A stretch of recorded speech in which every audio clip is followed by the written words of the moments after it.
But as always, we do start things with the big story. And the big story still focuses on Sherrone Moore, and it probably will for the foreseeable days ahead, because there are still a lot of things to this story that have yet to play out. By the time you watch this show, we will probably have some sort of sense to what the charges are that are being filed against him in Michigan, an alleged assault that took place. So we're going to kind of stay away from most of that until we have more of the details on it from a legal perspective. But there's a lot to sort of... I started digging into the timeline on this whole thing last night. And as you dig into the timeline on this story, it does start to make you wonder about a few things. And in piecing it together, I start with the questions about the relationship before the season started. Now, in the autopsy of this whole thing, you're starting to find out, oh, the university was asking questions about this relationship with an alleged staffer months ago. So there was obviously smoke. And now we've learned there was obviously a fire related to that smoke. They both denied having been in a relationship with one another before the season started. So then the season plays out. Michigan goes 7-2 in the Big Ten. They go 9-3 for the season. They lose to Ohio State, and they are subsequently not part of the college football playoff. Okay. Most people still thought at that point Sherrone Moore was probably going to keep his job. Well, the seat wasn't really hot. Well, then Michigan goes out and handles its business with regard to recruits. And they get the ones signed that they want to get signed, and you have that part in place.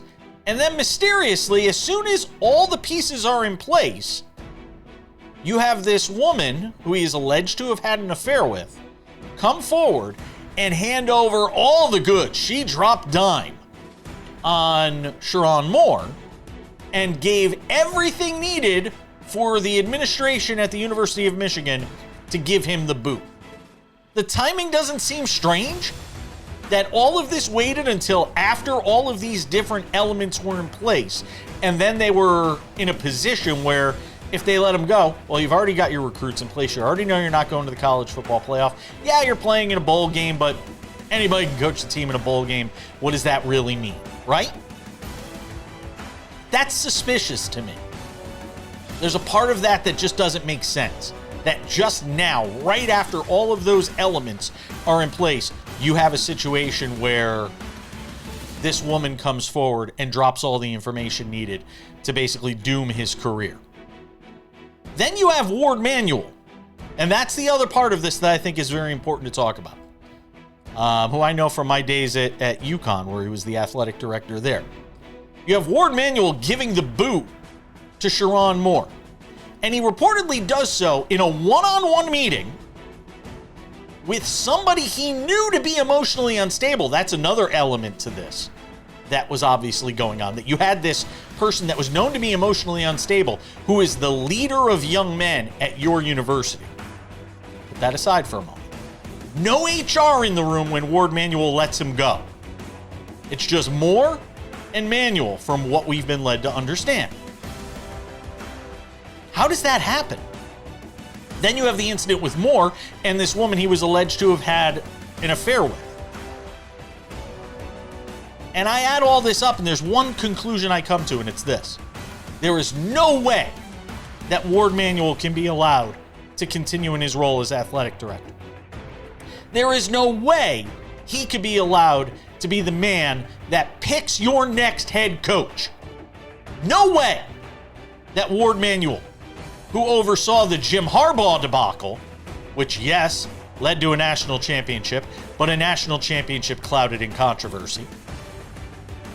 There's no way that that man can continue to lead this university's athletic department. Good reporting says the team's going to hire a new coach in the next 5 to 10 days. And there's been a lot of great reporting, by the way, on this. It's nice to see journalism still alive. But in the next 5 to 10 days, it sounds like they're going to hire a new head coach. How Warde Manuel is allowed to be the guy who chooses who that next head coach is, I just don't see it. Who will that be? Let me know. Shoot me your thoughts on X at the back page. Who should that next head coach be? But this whole thing has to be stripped down to the studs. The head rots from the fish, and the fish rots from the head down is the saying, right? I got it wrong. It's fine. The fish rots from the head down. And the fish in this case was Jim Harbaugh. And he's gone. And everything associated with Harbaugh at this point, you need a clean slate. You have to start over when it comes to this football program. And if that means some guys bolt, if it means some guys head to the transfer portal, if some guys decommit, so be it. You have to get this right if you're the University of Michigan. Harbaugh bolted. He knew the punishment was coming. They had to go with Sherrone Moore. It just made sense to slide him in. Now you've moved on from Sherrone Moore. You have to move on from the entire thing now if you are the University of Michigan. Start clean. That includes Warde Manuel. A wild Thursday night NFL game kicked off Week 15. Sam Yarnell and I will discuss it next.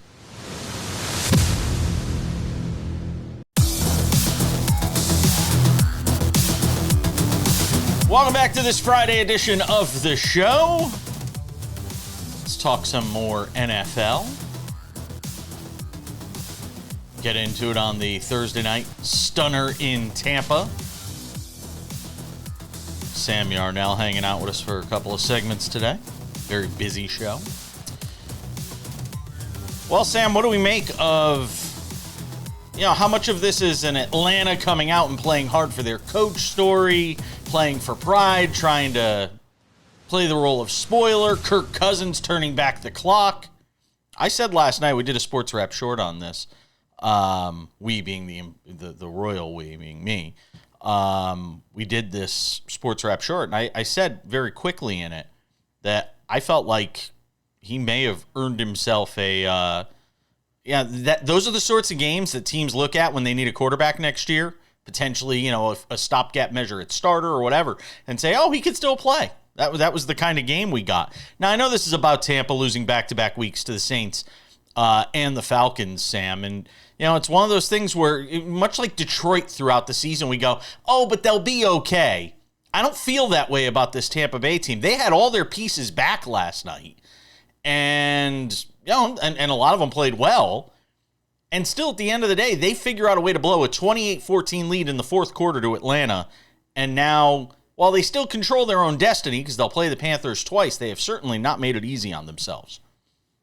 Kirk Cousins did what Kirk Cousins does against the Tampa Bay Buccaneers as a member of the Atlanta Falcons. In his career as a Falcon, Kirk Cousins now 3-0 in 3 games, 11 passing touchdowns, 1 interception, and 1,158 yards. In 3 games, he's averaging nearly 400 yards a game against the Tampa Bay Buccaneers. He just has the number of the Buccaneers defensive coordinator. That's what this boils down to. No, I don't think Kirk Cousins is going to be a starting quarterback in the National Football League next year. That ship has well and far sailed. He's being paid way too much money. His team has made him virtually untradeable. So I don't think he's going to be starting somewhere else in the NFL next year. The only place it would be Atlanta, because they're clearly throwing up all over themselves with their quarterback situation, right? If you're going to watch that quarterbacking last night and tell me Michael Penix could do a lick better than that, you're crazy. You haven't watched Michael Penix at all in the NFL in his career. So again, it was a disaster for the Falcons, or for the Buccaneers last night when they saw the Falcons were going to start Kirk Cousins. You have to imagine they were scared that the Buccaneer killer was coming back for them once again. And now, Jason, again, me, Panthers guy, massive Panthers guy, undefeated Panthers guy, here they come to win the NFC South. What did we just say? I don't know if we said it at the end of last week or early this week when I was talking about the odds for teams to miss the playoffs. The one we pointed to was Carolina. I think it was was it plus 600 to make the playoffs or something? It was a high number. And I said, maybe Carolina's that pick. If you believe Carolina is going to win that division, that's obviously your pick. And it is there. I am curious to see, And Kyle Pitts showed up last night. And again, he shows up against Tampa Bay too. That's the Kyle Pitts that I've been waiting for literally since the day he was drafted out of Georgia. And he showed up last night. It is remarkable, though, because you watch him and I cannot figure out why he has not translated to the NFL the way I thought he would, Sam. Well, I mean, from a fantasy perspective, it's the best tight end performance we've seen since 1973, and I believe the third best we've seen all time since they started keeping stats for receptions and touchdowns and receiving yards. It was incredible. I think that, you know, it's part of the Kyle Pitts experience. As a guy who started Kyle Pitts on multiple fantasy teams last night, right? This is kind of what the gamble is, because once a season, he's going to go off and have a 2-touchdown game and have a, 8-reception, 100-yard game, one of the two, in this case, both, right? This just happened to be the week. And, from a fantasy football perspective, Jason, thank God it happened in week 1 of the playoffs, because, I know there were some people out there going up against the 3 or 4 seeds in their league, and they're going to walk away and win this week and move on in the playoffs, all because of one Atlanta tight end. Yeah, it's pretty remarkable. And I think there is a possibility that, I wonder what the Falcons do, next, as we sort of move forward with the quarterback position based on what we saw out of Kirk Cousins, who could still clearly sling it. I mean, this was not an aberration. The guy could still clearly throw the football. He could still clearly play. And again, whether it's with the Falcons or somewhere else, obviously more likely with the Falcons, given the contract situation there. So now we look at the 2 of the last 3 weeks, or 2 of the next 3 weeks anyway, on this Tampa Bay team with Carolina, and I think they have Miami, if I'm not mistaken, is the other game. So it's certainly not easy for Tampa Bay here, but they have put themselves in a hell of a position, Sam. With this loss. And if you're Carolina right now, you've got to be licking your chops. Yeah, and thank goodness that Carolina gets to play them twice in the final 3 weeks of the season, right? This division is really going to come down to these 2 games between these two. As much as, the Dolphins game will be fun, it's not going to matter, because if they, lose one of these 2 games against the Carolina Panthers, could be curtains on their season, quite frankly. You, as the Tampa Bay Buccaneers now, have put yourselves in a position where, all right, we were trying to hold them off and make it not matter, but it's going to matter. We're going to have to go toe-to-toe with this team, and we're going to have to beat them. And I'll tell you what, with Bryce Young's record in the fourth quarter, I'm not saying they can't. It's the Tampa Bay Buccaneers. They're a more talented team through and through, 1 through 22 on that roster, 1 through 26, take it to special teams. But Bryce Young, I've said this all season, is one of the most clutch quarterbacks in the NFL. That's not to say he's one of the best. That's not to say he's one of the most talented. But the fact of the matter is, he is one of the most clutch quarterbacks in the NFL. And I'm not going to write them off against anybody right now. Well, here's the reality, though. If you are, and there's a reason why the Buccaneers, I think, are still over 50% odds to make the playoffs. The reality is this. The Panthers have those 2 games they have the Saints this week. Don't fall asleep in New Orleans. And then you have the Buccaneers twice. Then their in-between game is the Seahawks. And that's a big deal, because Seattle's still going to be playing for something. When you talk about potentially having the best record in the conference. So I still would lean Tampa Bay. I would still lean Tampa Bay to win the division. And that might mean Carolina doesn't make the playoffs because of just how difficult it is in the NFC right now. There's only going to be one playoff team from this division. Yeah. 8 losses isn't going to cut it.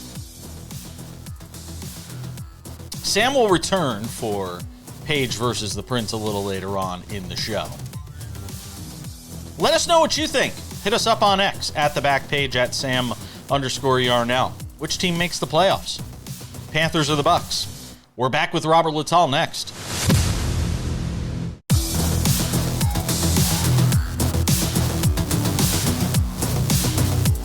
We keep things moving on this Friday edition of the show.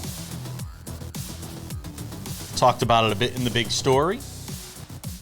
Continue the conversation now on the Sherrone Moore situation in Michigan, at Michigan. and in Michigan, because he's not at Michigan anymore, but he's still in Michigan. Robert Littal, the founder of Black Sports Online, hangs out with us every Friday on the show. And he's an Ohio State guy, but certainly plugged in and has been doing a lot of coverage on Black Sports Online, on his X account as well, at BSO, on this whole thing. So we've had 48 hours or so to sort of soak in this and take it in. And there's obviously still more things to happen. At the time we've put this together, I don't know if I don't think Sherrone Moore's been arraigned yet. But there's that aspect of the story, the legal aspect of the story. What comes to mind as you sort of watch all this play out, Robert? Man, it's just everything is wrestling. I mean, it sounds like something from The Young and the Restless. That's a soap opera. It seems clear to me that at least Michigan, in the back of their minds, only saw Sherrone Moore as maybe a bridge coach. And he gave them so many reasons to let him, go. When you know that you're under the spotlight, you know that, the bosses are watching and your rope is very thin. You don't give people opportunities to, push you off the cliff. And it appears that he gave them multiple opportunities, and they finally decided to pull the cord. Yeah. I mean, look, we could sit here and say that they never really wanted him, or he was never really the guy they wanted. They were, it was kind of a stopgap thing after Harbaugh left them after winning the national championship. But, I keep coming back to, and it's something we've all learned and heard throughout our careers. Don't crap where you eat. And he's put himself in this position, whether I've heard everything conspiracy theory saying, she was the honey trap and they were putting her out there and tried to tempt him. And clearly from some of the stuff that you've reported yourself, this is a guy that's got a hard time sort of, when it comes to fidelity, clearly, as a married man with 3 kids. And he was kind of putting it out there, wasn't he, Robert? I mean, this is anybody who's shocked by this hasn't really been paying attention to what Sherrone Moore puts out on social media and the vibe he's been pushing out there. Well, now that it's out there, you hear all of these people, and the months keep going back. It's like, I knew in November. I heard in October. I got 4 text messages in September. I heard last summer. So it seems to me, that at least the rumor was out there, and at that point, you would think that if it was true, he would have tried a way to maybe extricate himself, from the situation, knowing how serious, it could be. I do hear that, he's been having some mental health, issues. I don't know if that contributed to some of the bad decisions. This is not a one-sided thing. 2 people don't decide to, take off their clothes, individually. There's been no reports that, there was something nefarious as far as, being coerced or anything like that. So it does take 2, to tango. But, as someone told me many years ago, never deal with someone that has more to lose than you, or less to lose than you.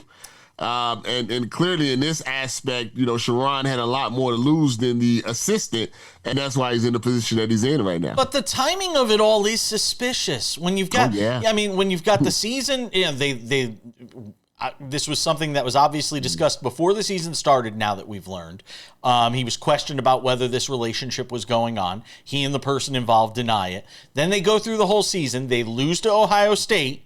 If he beats Ohio State, if they make the college football playoff, is this coming out? Then you have recruiting. They go and get their recruits, sign the big ones, and then literally a day, right after that, after they've got all their ducks in a row, this woman comes forward and delivers the goods on everything needed to bury Sherrone Moore. I'm sorry, there's just something about the timing of it all. Unless it's a really big coincidence, and we're taught not to really believe in coincidences, it just seems to me like something is amiss here. That there's something. Simply put, if they're in the college, if they beat Ohio State and they're in the college football playoffs, at worst, maybe we hear about this, after New Year's, we see how far they went. I mean, I'm not saying that they wouldn't have fired the guy, but they definitely wouldn't have fired him, 2 weeks before a playoff game. And it would have been very difficult to hire him after 2 wins over Ohio State, especially with Ohio State being the number 1 team in the country, at that time. That's kind of college football. I spoke about Lane Kiffin, and you heard similar random things about Lane Kiffin, but they clearly said, you hear the Ole Miss people saying, well, he was winning. He was taking us to the playoffs. So all of this stuff only comes out after he leaves, the Kiffin files and all of these things like that. And, it just makes you wonder how much winning actually does cover up. But to me, Michigan, could have done more earlier, but they wanted to see how the season, played out. And now, with the pressure from the boosters, the pressure to get a high-profile coach to get back in the playoffs, to them, not to go all Shedeur Sanders on you, but it was perfect timing. Robert, in the last minute I have in this segment, there's no way Warde Manuel can make this hire. I mean, he's overseen the Harbaugh era to this. How are you going to let Warde Manuel? And there's talk that he's going to keep his job. I don't know how that is, Robert. Am I missing something here? Unless, he has been given the wink, wink, if you take care of this, we'll take care of you, type of situation. Or if you don't take care of it, you'll be the fall guy, for it. I mean, it's really hard to tell. They need a clear, the Harbaugh area, let's say they got a championship out of it. But the sacrifices, if you want to call them sacrifices, that they made to get that championship is going to stay in the university for a very, very long time. And the fact that anytime you mention a championship, all of this, you thought the sign stealing was going to be the number 1 thing that's talked about. No. All of this is now going to be, part of that Harbaugh era. Yeah, I said it before. They need a clean break from everything related to that era of Michigan football. They got to clean the slate. And that might mean players transferring and hitting the portal and recruits decommitting, but doesn't look good right now for Michigan football. There's more to get to on this and more to get to from around the world of sports with our friend Robert Littal, the founder of Black Sports Online. Hangs out with us every Friday on SportsWrap. More with him next.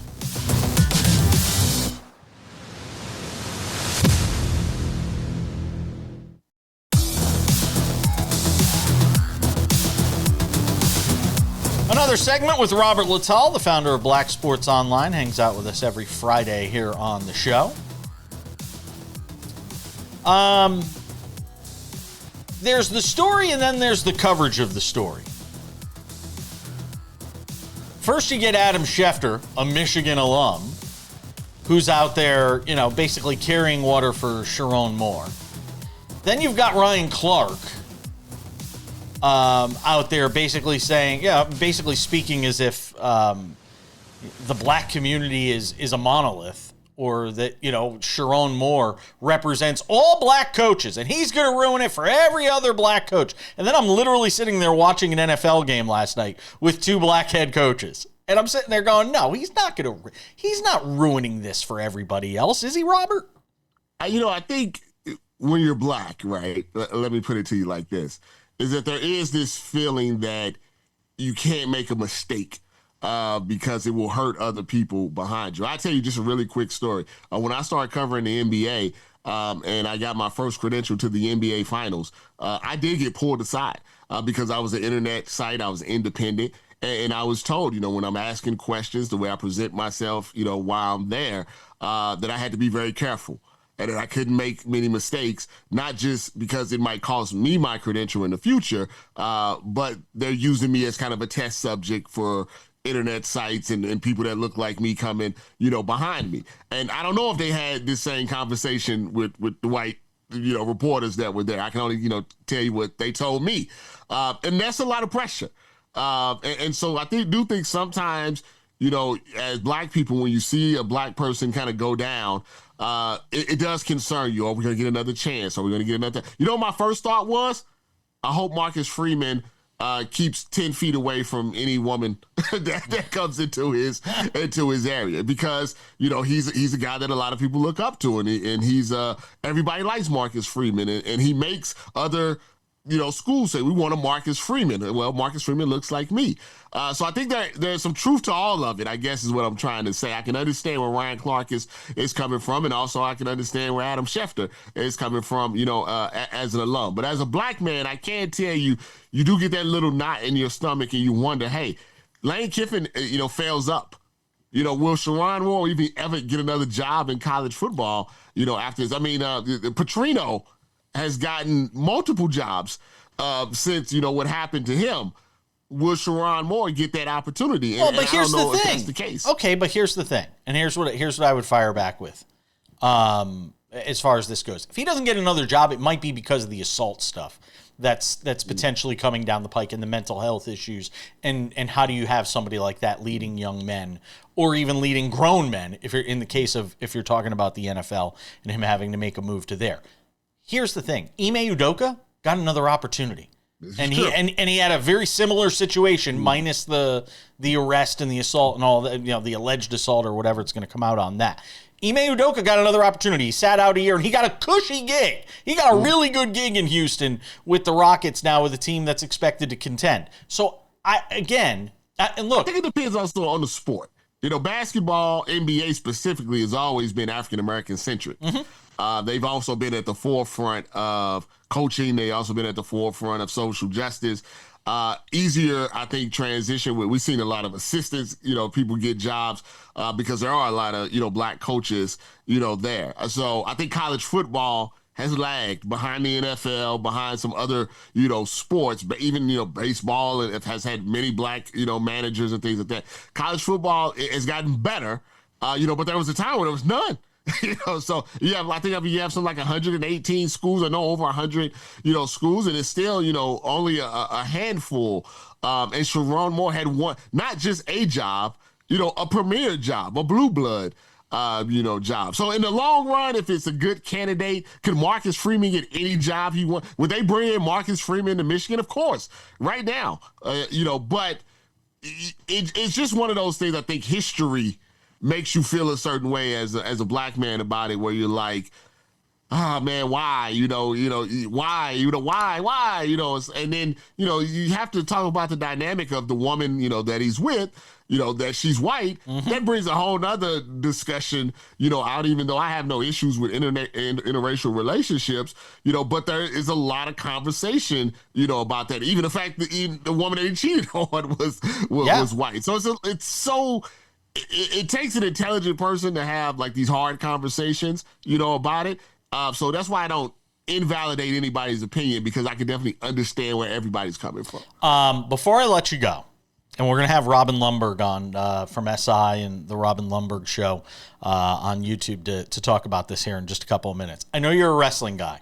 John Cena wraps up his career Saturday night's main event against Gunther. And I'm curious to sort of get your thoughts on, I hate asking the Mount Rushmore question, but he's got to be on the Mount Rushmore, doesn't he? Or is he just off of the Mount Rushmore? If there was a fifth, he would be. Part of my generation, and our generation grew up in the Attitude Era. He's a little bit after that. He carried, the company for a very long period of time, and he has such a persona about him that, when you speak about wrestling and the history of wrestling, his name is going to come up, and it's going to come up high. I think right now, if you think about wrestling, you think about Hulk Hogan, you think about Stone Cold Steve Austin, you think about Ric Flair, you think about The Rock, Undertaker, and then, kind of right after that, it's John Cena. And also, he has possibly the greatest intro song of all time. That's one of the best beats I've ever heard in the history of hip-hop, not just, wrestling. And also, I've met John Cena on multiple occasions. Okay. One of the nicest guys that you could ever meet.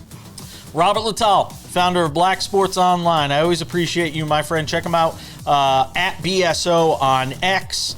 We'll continue covering the Sherrone Moore story, and obviously we'll follow up on it next week. Thank you, my friend. All right, I appreciate you. Have a great one.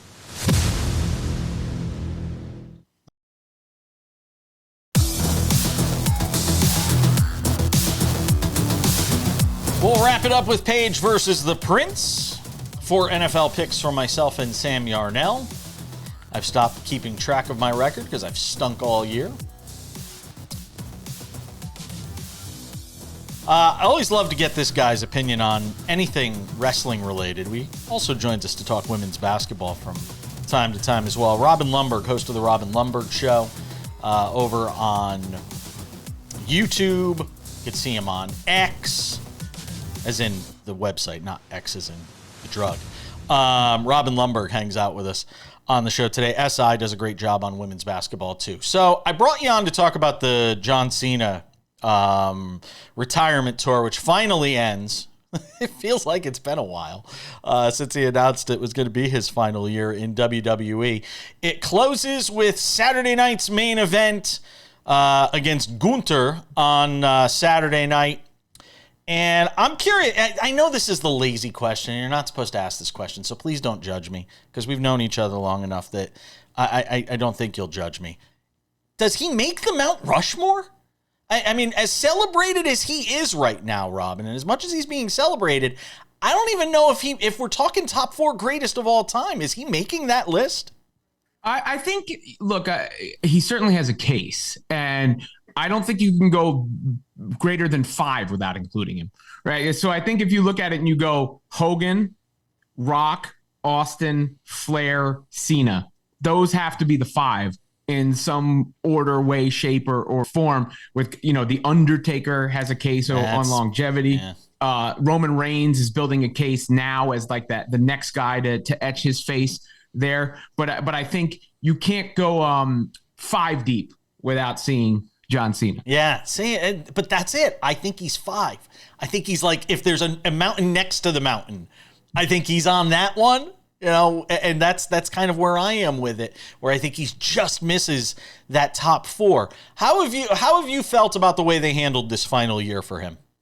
I think it's been great, other than the lack of logic on the heel turn, which is a huge error and blunder. Like the Rock and Travis Scott come out there and John Cena turns heel, and there's just no explanation, no follow-up, no nothing. It seemed like a cheap parlor trick. And that's a bit of a kick in the gut, right? Like, especially like a guy, John Cena, who's been the babyface his whole career. So to pull something that drastic and then have no payoff. But ever since they kind of just like tried to Men in Black mind erase that before SummerSlam. It was Friday on SmackDown before SummerSlam. Cena cut the promo that flipped him the other way. Then he has the great match with Cody Rhodes, and it's been all gas, no brakes since then. He's really been carrying the company low key. So I think you got everything you'd wanted to see in a John Cena retirement tour. You got the match with Cody. You got the great match with AJ Styles. You got a heel turn. You got this tournament. You got a lot of it.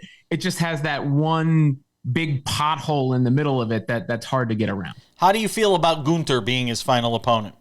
I think it makes sense. I mean, I think it makes sense. It's the monster that either he conquers to go off or that they continue to elevate. And then I'm a little torn because I kind of want to see John Cena win his last match, but at the same time, generally you go out on your back, right, or whatever, and it would be a big thing for Gunther at this point in his career. So I'm curious to see how it unfolds. I just hope they handle it better than they handled Goldberg's last match. And I know they're different and they come from different eras and it was a different setup. And Goldberg, was a guy who popped up once every year or every 2 years here over the last, 4 or 5 years of his career. The way that whole thing ended that night, where they didn't even really show the final farewell sort of the right way, I hope they have a better plan in place for John Cena than they had for that. Yeah, look, I mean, and the Goldberg thing, though, was kind of a, here's a retirement match for you. This John Cena thing is a tour, right? Like it has been so I would imagine this send-off will be done well and appropriately. And again, other than that one big misstep, I think most of it has hit and has hit the high notes. And I'm just curious, does he tap out to Gunther? Does he actually win against Gunther? I really don't know how it's going to go. And that is a good setup because a different opponent, maybe you kind of have an idea of exactly how it's going to unfold. Of the greats in sports, we often, when somebody says, like Tom Brady is actually retiring, we're like, but is he really? I won't believe it for a year. In the case of Cena, do you believe this really is it? Yes. Look, I mean, I think John Cena did not have to do this. He already was a Hollywood star at this point. He already was, essentially retired from WWE. It's not like he was an active performer or wrestler. So I think this was his way of saying, I appreciate and understand what got me to where I am now. So instead of just like forgetting that and moving on and moving past it, I'm going to honor that. I'm going to honor the people that helped me get where I am. And that's what this retirement tour is actually about. So I do believe it is I'm sure he can make an appearance or something, but I do believe this is his genuine farewell. Who will be the next in the last 45 seconds here? Who will be the next big retirement? Is it AJ Styles? Probably something along those lines. Oh, no, I heard they actually might do a Brock Lesnar retirement tour. Oh, stop it. Yeah. But really, I think it's AJ Styles. That's sort of the next one, isn't it? I mean, yeah, but look, no disrespect to AJ Styles. He's beloved within the pure wrestling community, but it's not quite the same as the celebrity of John Cena. No, obviously not. But we're getting to that point where you're going to start flipping. Roman Reigns is getting up in years. There's going to be a sort of a turning over of the mantle, if you will. A passing of the torch. It happens in everything, sports and obviously in sports entertainment. Robin Lundberg does a terrific job. SI on the women's basketball. The Robin Lundberg Show over on YouTube. Thank you, my friend. Yep, busted open tomorrow on Sirius talking about this as well. Just about time to put the wraps on this baby for a Friday. A few reminders for you on this Friday. First of all, check out SportsWrap Weekend Edition. 30 minutes on many of these same affiliates. If not, check your local listings for time and schedule. It might be on a sister station in your market of whatever you're watching right now. It is a recap of everything we went through during the week, the top segments, and a little extra.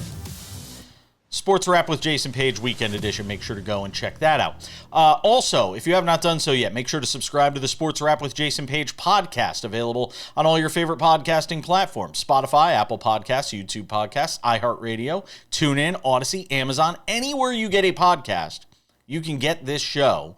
Monday through Friday, 45 minutes, sitting right there for you early in the afternoon. It is a great way to spend your drive home while you're in the shower, laying in bed, while you're cooking something in the kitchen. Put it on your Alexa or whatever that device is that you have in your kitchen that you're talking to all the time and hoping to get a response from. Make sure to check out the Sports Wrap with Jason Page podcast. We also have the Sports Wrap with Jason Page YouTube channel, which is really, we've put a lot of work into this. I hope you go and check it out. Subscribe. You get this show, the TV version of Sports Wrap, commercial free Monday through Friday, early in the afternoon. It is available there before it is available anywhere else. In addition to that, we have Sports Wrap Shorts. These are 1 to 3 minute commentaries, recaps on games. Generally, they're only about a minute long, unless I'm talking about Sherrone Moore, and then it gets a little longer-winded, I guess you could say. But go and check out Sports Wrap Shorts, available on our Sports Wrap with Jason Page YouTube channel. Subscribe. It's free. It's fantastic. Sports Wrap Shorts also available on our TikTok channel, Sports Wrap Jason Page, and on our Instagram, Sports Wrap Jason Page. And on this Friday, without any further delay, Sam Yarnell, there's only one thing left to do: strike up the band. It's Friday, and that means it's time for the weekly face-off for sports betting bragging rights. It's Page versus the Prince on the Sports Wrap. Thank you, Chad Erickson. Kind of nice, fresh new logo. We freshened things up a little bit. Sam Yarnell, week 15 in the NFL. I don't know how we did last week. I've sucked so bad this year, I've just given up. Which means by default, I've made you give up. Pick me 4 winners. Yeah, Jason, I think I was either 2-2 or 3-1 last week. I don't know. Hope you had the over in just about every game. I think there was only one under that came in last week. Anyway, wow. To this week we go. We'll start out west. Give me the Broncos plus 2.5 at home against the Green Bay Packers. Listen, I get the whole Jordan Love Toyota-thon thing. They've been playing well, sure, whatever. The fact of the matter is the Broncos have a top 3 defense in the NFL, and you're asking Jordan Love to go 2 Mile High, and you're making him a favorite? Yeah, I'll take the Broncos in this game. Give me Denver plus 2.5 at home against the Green Bay Packers. Next, I'll go to Cincinnati. Give me another home dog where the Cincinnati Bengals are catching 2.5 against the Baltimore Ravens. This comes down to as simple as the Bengals are playing better football than the Ravens are right now. And I know the wins and losses may not dictate it, but look at the teams they've been playing and tell me the Bengals haven't been playing better football than the Baltimore Ravens have right now. I'll take Cincinnati. I'll take them plus 2.5 at home against the Baltimore Ravens. In the Meadowlands, we're going to get some weird weather over the weekend here on the East Coast. I don't know if this will play into the total as much. What I do know will play into the total is that Marcus Mariota is starting once again for the Washington Commanders. Jaden Daniels ruled out. And I know that may lead some people to think, maybe they're spunky. Maybe they'll win this week. Well, it leads me to think no one's going to score any points. The front 7 for the New York Giants, you kidding me? I'll go under 46.5 in Cowboys Giants this weekend. And Commanders finally, Giants? Jason Page, You mean Commanders Giants, right? Yeah, did I say Cowboys Giants? Giants? You did. Yes, It's okay. Commanders I'm Giants. just making sure. Marcus Mariota against the Giants. Not going to score a lot of points. Under 46.5. Browns Bears 38.5. You can make this number 17.5, and I'd probably still bet the under. The Bears offense hasn't looked great recently, but the Browns defense is awesome, and I don't trust Shedeur Sanders to score a bunch. We'll go Browns Bears under a low number 38.5. Commanders Giants under 46.5, and 2 home dogs, the Broncos and the Bengals, each catching 2.5. I don't know how the Chiefs are minus 5.5 at home against the Chargers, based on the Chiefs we continue to see, Sam Yarnell. And I'm going to do something I have not done all season long. I'm picking against the Chiefs in my first game. Give me the Chargers plus 5.5. Who's got it better than Jim Harbaugh? Well, not Shamar. I almost called him Shamar Moore. Sherrone Moore. Give me the Chargers plus 5.5 in that one. I think the Eagles come out steaming mad. The Raiders can't protect their starting quarterbacks no matter who they are right now.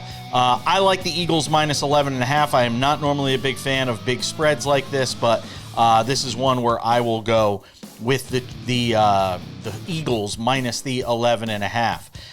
The Jaguars and Jets, however, I feel a little bit differently when it comes to the big spread. The Jaguars are notorious for playing down to the level of competition, and this will be another example of that.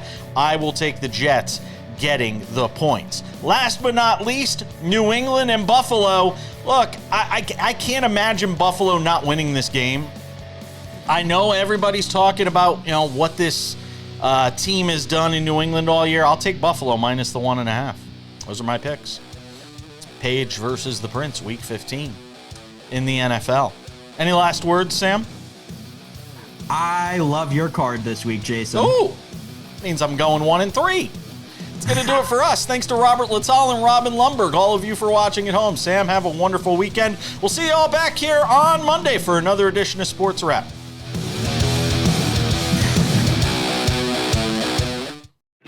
Hi there, I'm Jason Page. You like what you're watching? Subscribe. We've got Sports Wrap shorts on this channel. We've got the show. We've got clips from the show. What else do you have to do? You probably follow a lot of other things that aren't half as exciting as this show is. So what are you waiting for? Click the subscribe button, follow the channel, watch the content. Bye.